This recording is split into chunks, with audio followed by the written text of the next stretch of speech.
Guys, स्वागत है आपका मनी फ्लो ट्रेडिंग चैनल पर। तो बात करेंगे बीटीएसटी के बारे में कि भाई कल के लिए क्या किस तरीके का प्लान कर सकते हैं। कल मतलब अब आप प्लान करने जा रहे हैं मंडे के लिए और 2 दिन का वीकेंड। क्या इस वीकेंड ग्लोबल मार्केट से कोई बड़ी न्यूज़ देखने को मिल सकती है? क्या कोई बड़ी नेगेटिव या फिर कोई बड़ी पॉजिटिव न्यूज़ देखने को मिल सकती है?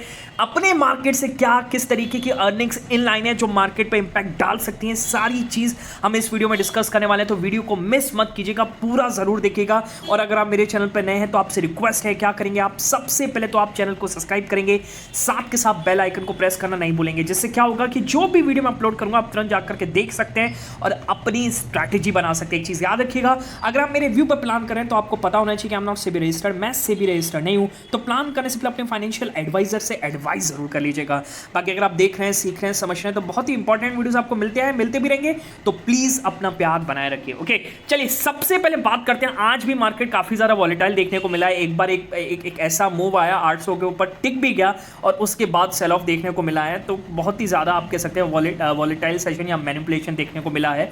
ओके, चलिए सबसे पहले बात करेंगे बीटीएसटी के बारे में। क्या किस तरीके की बीटीएसटी लेकर के गए? देखिए, कल अपना मार्केट बंद था पर ग्लोबल मार्केट खुला था और परसों रात को भी ग्लोबल मार्केट खुला था। तो और जैसे जिस तरीके की ग्लोबल टेंशंस यहाँ पर बनती हुई नजर आ रही हैं डेली, तो उस बेसिस पर हमने कुछ भी प्लान नहीं किया। ओके, और आज मार्केट की हम बात करेंगे तो स्लाइटली गैप अप खुला है। ओके, और उसके बाद वहाँ पर जो गिफ्ट निफ्टी बढ़िया तेजी का असर दिखा रहा था, उसके बाद एक बार मार्केट में तेजी बनी है। मार्केट दोबारा से लोअर लेवल्स को रिटेस्ट करता है, उसके बाद मार्केट चलता है 860 की रैली तक। ठीक है, आप ये समझ के चलिए कि भाई 690 से इसने 860 की रैली दी है, एक बढ़िया अपसाइड मोमेंटम था। अब एफआईज आते हैं, लिक्विडिटी को ग्रैब करते हैं और फिर लगातार बेचना स्टार्ट करते हैं। मार्केट धीरे धीरे धीरे सेल करते हुए अब पहुंच गया है फिर दोबारा से वहीं पर जहां पर मार्केट की शुरुआत हुई थी और डे लो के अप्रॉक्स मार्केट यहां पर ट्रेड करता हुआ नजर आ रहा है। ठीक है, तो ये पूरा हाल है मार्केट का। अब इस तेजी या फिर इस गिरावट में इंट्राडे में तो दोनों तरफ के ट्रेड मिले हैं, हालांकि हम नहीं पकड़ पाए, हम सिर्फ बुलिश साइड का ट्रेड पकड़े। मैं आपको राइट हैंड साइड पे पिक दिखाता हूं। मैंने सबसे पहले क्या बोला है, 9:31 के आसपास मैंने बोला है, 9:31 का मतलब इस कैंडल के आसपास मैंने बोला है। और मैंने बोला है ऑप्शंस टूट रहे हैं, वेट कीजिए। उस समय ऑप्शंस सेल होते हुए नजर आ रहे थे, टूटते हुए नजर आ रहे थे, तो मैंने बोला आप यहाँ पर थोड़ा वेट करिए। ओके, और 9:40 के आसपास मैंने बोला है कि अब एक अपसाइड मोमेंटम की तैयारी हो रही है और वो मिला हमें 715 के ऊपर, कि हमारा मोमेंटम लेवल था। और देखिए मार्केट जब इसके ऊपर टिकता है तो देखिए कहां तक का हाई लगाता है, 860 तक, 870 तक की रैली देता है। ओके, ऑप्शंस जाकर के देखिएगा, जिस पर्सनली ऑप्शंस देखिए, ऑप्शंस टिप आपको बिल्कुल नहीं मिलेगी, कॉल टिप आपको बिल्कुल नहीं मिलेगी। आपको अपने हिसाब से प्लान करना है।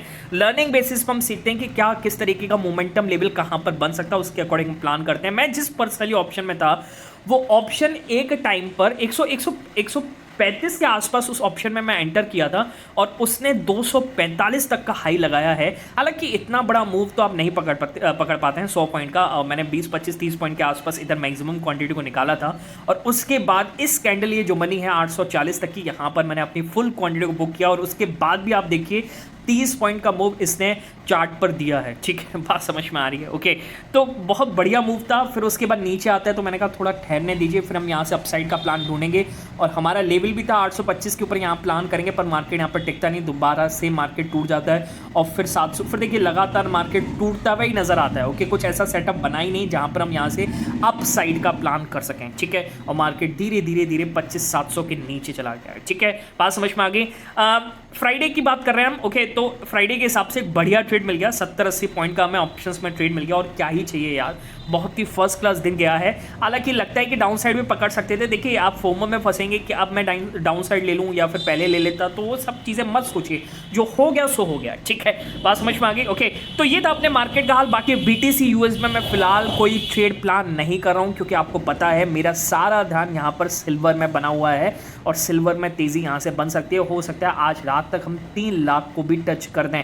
ठीक है, चांसेस हाई हैं। ओके, क्योंकि जिस हिसाब से मार्केट वहाँ पर प्राइस सस्टेन कर रहा है तो लग रहा है कि एक तेजी बन सकती है। ठीक है, बात समझ में आ गई? ओके, चलिए आगे बढ़ते हैं। ओके, अगर आपको भी सीखना है, समझना है क्या किस तरीके से मार्केट में मोमेंटम लेवल्स के अकॉर्डिंग, ओके, डेटा के अकॉर्डिंग प्लान करते हैं, तो आप टेलीग्राम ज्वाइन कर सकते हैं। और ज्वाइन करने का तरीका है कि आपको जाना है डिस्क्रिप्शन में और डिस्क्रिप्शन से जाकर के ज्वाइन करना है। सर्च मत कीजिएगा क्योंकि बहुत सारे फेक चैनल्स अवेलेबल है। क्लियर? चलिए आगे बढ़ते हैं। सबसे पहले बात करेंगे कि भाई हम तो कल के दिन बंद थे पर यूएस मार्केट परसों रात और कल रात क्या किस तरीके की तेजी बनी है या फिर कुछ किसी हिसाब की मंदी बनी है, तो उसके बारे में हम समझ लेते हैं।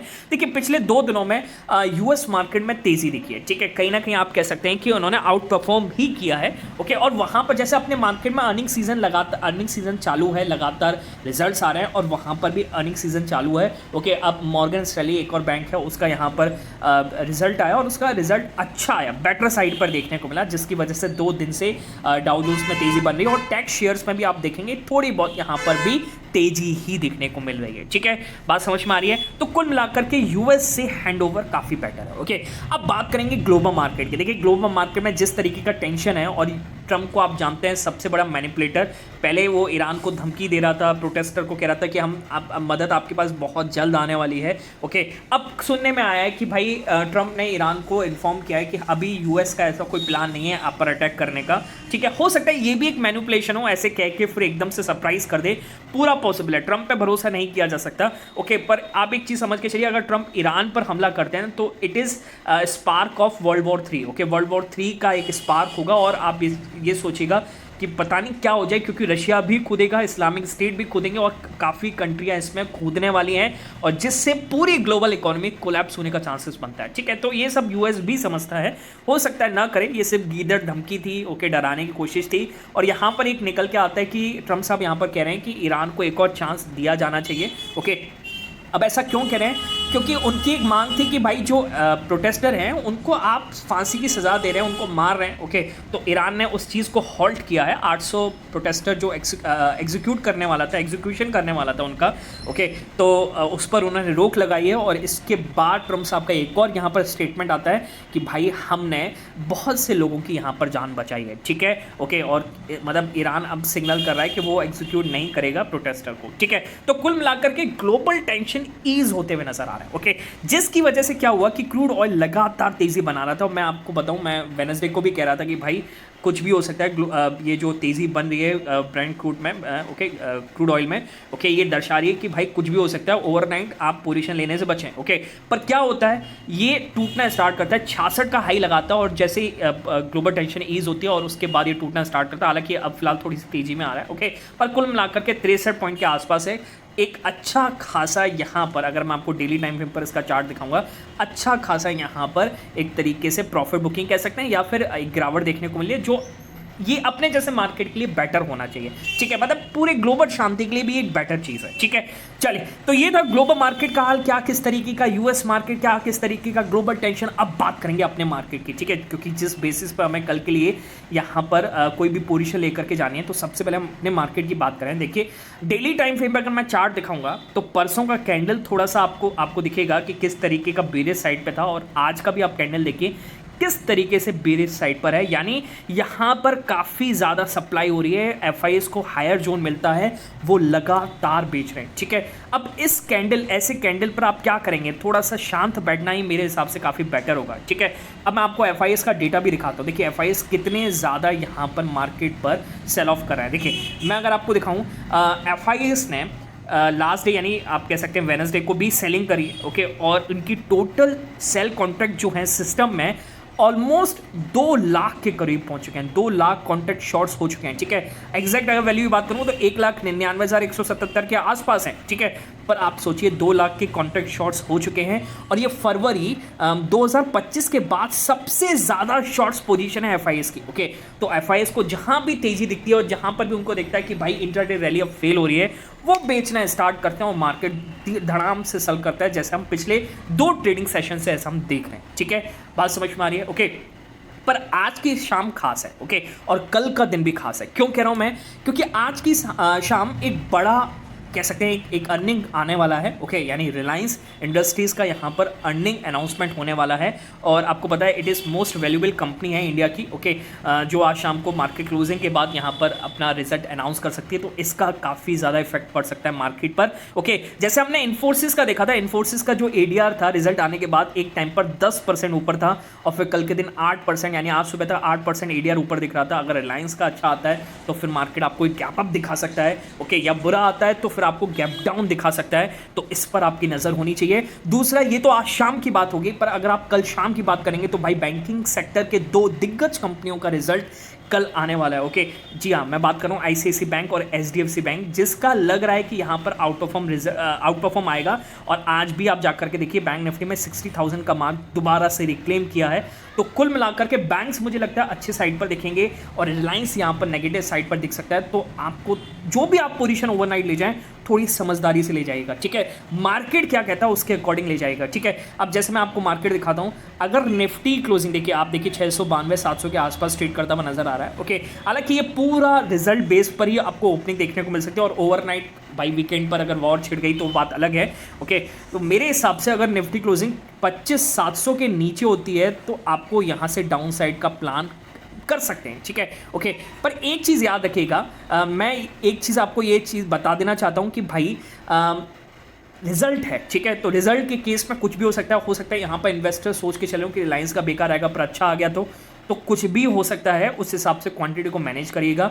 अगर अपसाइड का प्लान करना है तो मेरे हिसाब से ये जो हाई है लास्ट डे का, ओके, यानी 25,800, इसके ऊपर निफ्टी की क्लोजिंग होती है तो 25,800 पर जो बड़ा एक कह सकते हैं कि क्लोजेस्ट कॉल राइटर जो बैठा है वो अगर भागना स्टार्ट करेगा तो यानी इसका मतलब है कि यहाँ पर जो राइटर है उसने पोजीशंस को कवर किया और पुट राइटर में कॉन्फिडेंस आया है, तो उस केस में हम गैप अप का भी प्लान कर सकते हैं, ठीक है। ओके, हालांकि 1 घंटे के आसपास है, देखिए मार्केट पलटते देर नहीं लग रही है क्योंकि बहुत ही वॉलेटाइल सेशन देखने को मिल रहे हैं। तो थोड़ा समझदारी से काम कीजिएगा, बड़ी पोजीशन ले जाने से बचना, ठीक है। पहली मैं चीज़ आपको बता रहा हूँ, वीकेंड है, ग्लोबल टेंशंस हैं, कुछ भी हो सकता है, बड़ी पोजीशन ले जाने से बचेंगे। और अपने डोमेस्टिक मार्केट में बड़ी अर्निंग्स आने वाली हैं। ओके, आप समझ के चलिए कि ये अर्निंग्स काफ़ी वेटेज रखती हैं इंडेक्स पर, तो उस केस में भी आप अपनी पोजीशंस को लाइट करेंगे। क्लियर है, बात समझ में आ गया मैं क्या लेकर के जा रहा हूँ? तो भाई मैं अपने टेलीग्राम पर इन्फॉर्म कर दूंगा 3:15 3:25 के आसपास भाई मैं पर्सनली क्या लेकर के जा रहा हूँ। ओके, तो आप जाकर के डिस्क्रिप्शन से ज्वाइन करके वहाँ पर भी देख सकते हैं। क्लियर, चलिए मिलेंगे नेक्स्ट वीडियो में, तब तक के बाय बाय, टेक केयर।